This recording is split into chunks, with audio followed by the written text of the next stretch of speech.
Allow me to introduce another wonderful group of performers, and they are Hrvatske Bure. A round of applause, please.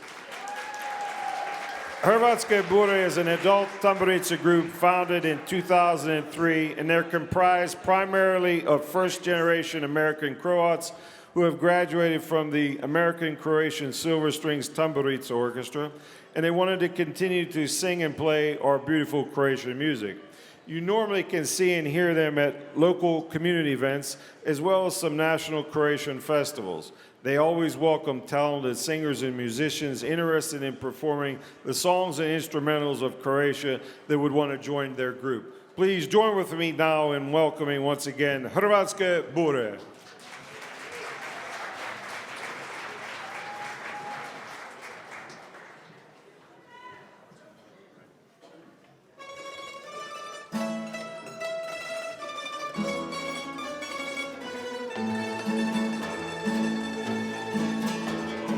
Sreće, toliko smijeha, prošli smo zajedno, toliko tuge, toliko greva.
There's nothing like a good Buddha, huh? How about that? Let's have another round of applause.